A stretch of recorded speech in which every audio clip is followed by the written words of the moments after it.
All right, so deep fried food, right? Who doesn't love it? Crispy, golden, delicious. But, there's a whole other side to that crispy goodness that we don't always think about, the oil. And more specifically, reusing oil. It's true. Oil often gets overlooked, especially at home. Exactly. I mean, we focus on the food itself, but not always on how it's cooked. And that's exactly what this deep dive is all about, reusing cooking oil. Hmm. So we actually got inspired by this investigation by Talking Point. They dug into how cooking oil changes when you reuse it. It's a fascinating topic, really. They even sent oil samples to a lab, got some pretty surprising results. Yeah, the results might make you think twice about that next batch of French fries, honestly. But before we get into all the nitty-gritty details, what's the big takeaway here for those of us, who love to fry things up at home? What do we really need to know? Well, I think the most important thing to remember is that reusing oil is totally common, but the science is pretty clear. Reusing oil changes it. It changes its composition. Okay, so it changes, but how? What's actually happening in the oil? Well, as you reuse oil, it starts to break down.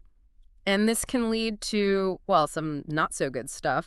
Like the investigation even found potentially harmful compounds in the oil after it was reused just a few times. So that crispy texture we all love, it might come at a cost. Harmful compounds. Okay, now I'm really interested.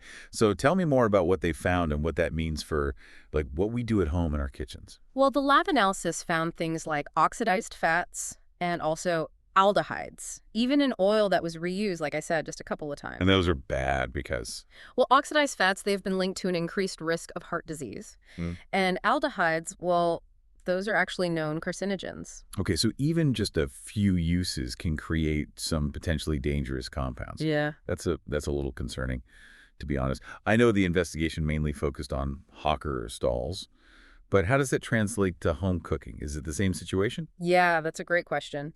The good news is, at home, we're usually working with much smaller batches of oil, right? So naturally, that makes it a little bit safer than, say, reusing oil on a huge scale like they do in hawker centers or restaurants. Okay, that makes sense. Smaller batches, less overall breakdown. But, I mean, that doesn't mean we should just ignore it, right? We still Yeah. need to be aware of the risks and try to minimize them. Absolutely. Being aware is key. And luckily, there are some things we can do at home to fry more safely. Okay, so what can we do? How do we even know if our oil has gone bad? Like, are there any signs we should look out for? Definitely. Actually, the Talking Point investigation highlighted some really simple things you can look for. Like what? Well, first, just look at the color of the oil. Okay. If it starts to get darker, like think soy sauce or even fish sauce, that's a sign that it's probably starting to break down. Okay, so dark oil is a red flag. What else? Another thing to watch for is smoke. As the oil breaks down, its smoke point, the temperature at which it starts to smoke, it actually lowers. Ah, So if you see smoke coming off the oil at a lower temperature than usual, that's another sign that it's probably time to say goodbye. got it. So darkened oil, smoky oil. Yeah. But how many times is too many times when it comes to reusing? Like, is there a magic number? That's the tricky part. It really depends on what you're frying, the temperature, even how you store the oil. There are a lot of factors at play. All right, so let's break it down. What are some of the most important tips we can take away from the Talking Point investigation and apply in our own kitchens? Well, one of the experts they talked to was Chef Lynette Fu, and she had some great advice. First off, she recommends frying at slightly lower temperatures, Okay, interesting. ideally between 175 and 190 degrees Celsius. That might seem low, but it really helps to minimize the breakdown of the oil and the formation of those harmful compounds we were talking about earlier. So lower and slower is better, basically. Exactly. Think of it like, you're being gentle with the oil, giving it a chance to do its job without getting too stressed out. I like that analogy. Kind of like slow and steady wins the race, but for frying. Exactly. What other tips did she have? Let me think. Oh, filtering. Filtering is key. So after each use, you want to make sure you filter that oil. A fine mesh strainer or even cheesecloth works great. That gets rid of all those little food particles that can burn and further degrade the oil. Right, makes sense, like out of sight, out of mind. Exactly. And then, of course, storage matters. Right. Store your filtered oil in a cool, dark place, like a pantry or a cupboard, and definitely keep it away from the heat of the stove. So cool, dark, and dry. Got it. Any other wisdom from Chef Lynette? One last tip, and this is important. Be mindful of flavors. So if you've fried something with a strong flavor, like, say, heavily spiced chicken, You don't want to reuse that oil for something with a more delicate flavor. Oh, right. Flavors can transfer. Exactly. You might end up with, like, curry-flavored fries or It's something. not exactly what I'm going for. So I guess you could say that our frying oil is kind of like a blank canvas. Keep it clean, keep it neutral, and it'll treat you well. That's a great way to put it. And speaking of what you fry, that actually makes a big difference too, in how quickly the oil degrades. I mean, you'd think frying potatoes would be worse than frying like a whole chicken, right? Because they soak up so much oil. Yeah, I would think so. But the Talking Point team actually tested that in a lab experiment, and what they found was pretty surprising. Okay, so spill the tea. What did they find out about chicken versus potatoes? Well, you might be surprised to hear this, but the oil they used to fry chicken actually degraded way faster than the oil used for potato chips. No way, really. I totally would have thought potatoes would be worse. I mean, they just soak up so much oil. So why is chicken worse? What's going on there? Yeah, it's kind of counterintuitive, but it all comes down to like what the food is made of. Chicken, especially when it's breaded or battered, it's got more fat and protein and spices compared to potatoes. Oh, interesting. So it's not just about like how much oil the food absorbs, but also what the food itself is putting back into the oil. Exactly. And all those extra components in chicken, they contribute to a much faster buildup of, well, those harmful compounds we talked about earlier. Right, the oxidized fats and aldehydes. Yeah. Okay, so big takeaway here for all the home cooks out Yeah. there. What you fry, it really matters. And if you're frying chicken especially, probably best to just toss that oil after one use. Exactly. One and done for chicken. But for things like veggies or potatoes, you can reuse the oil a few times. But again, just remember those key tips from Chef Lynette: lower temperatures, filter after each use, and store it properly. Got it. This is all super helpful. I feel like I'm already becoming a better fryer. Yeah. But okay, I got to ask this because it's been bugging me. Is there any way to tell if oil has gone bad, like before we fry something in it? Besides the visual cues, I mean. Like, can we smell it or something? That's a great point. And actually, yeah, your sense of smell can be a really good indicator. Oh, really? Yeah, because as oil breaks down, it can start to develop like a rancid smell, kind of a off smell. It might smell a bit like stale nuts, maybe, or even have like a chemical odor. Ugh, like paint thinner. No thanks. Definitely adding that to my bad oil checklist. Mm. So we've got the darkened color, smoky oil, and any weird smells. Yep. Those are the big three.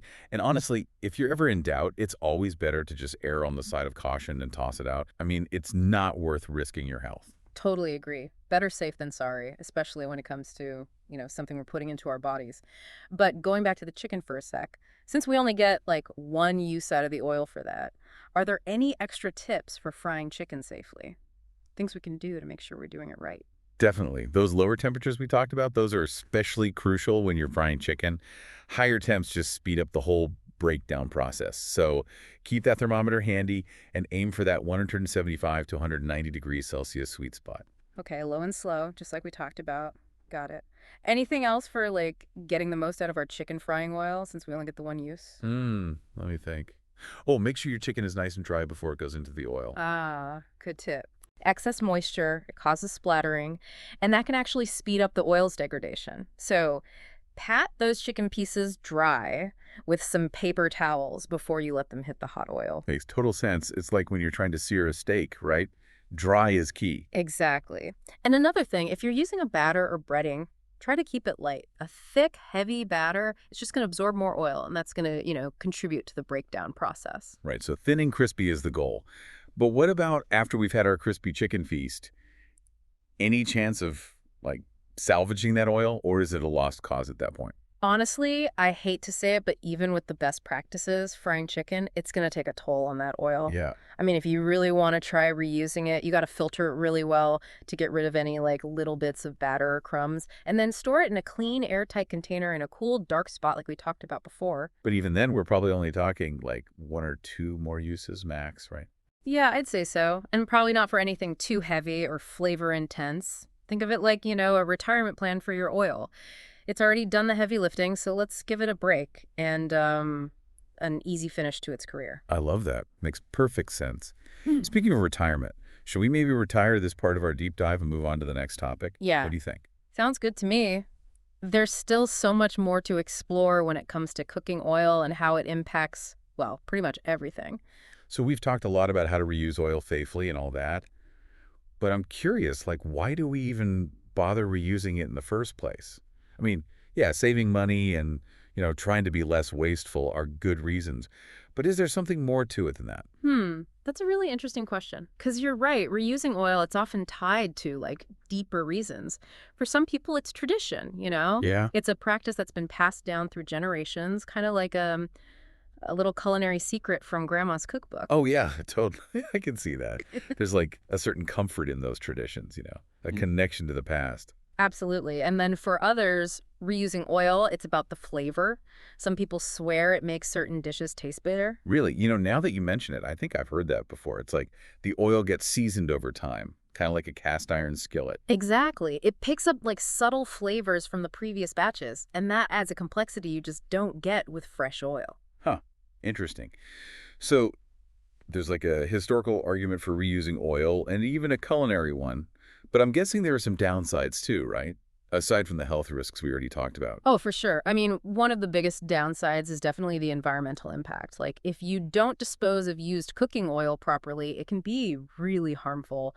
Clog drains, contaminate water sources, even contribute to landfill waste. It's a whole thing. Yikes. Okay, so how are we supposed to get rid of it? What's the best way? Because I usually just like pour it into an old container and tuck it in the trash. Ooh, yeah, no, that's not the best way. The most responsible way to get rid of it is to collect it in a sealed container and take it to a designated facility or a recycling center. Oh, okay. A lot of areas actually have programs where they'll, like, turn used oil into biodiesel or other useful products. Oh, wow, that's so much better. I'm definitely going to look into that. So it seems like reusing cooking oil, it's not like a black and white issue, is it? There's a lot to consider. Mhm. Health, tradition, flavor, environmental impact. Yeah, you hit the nail on the head. It's all about weighing those different factors and making, informed choices. And hopefully this deep dive had given you the knowledge to do that in your own kitchen. I feel way more informed for sure. Yeah. I'm definitely going to be more mindful about like what kind of oil I use, how many times I reuse it, and how I get rid of it.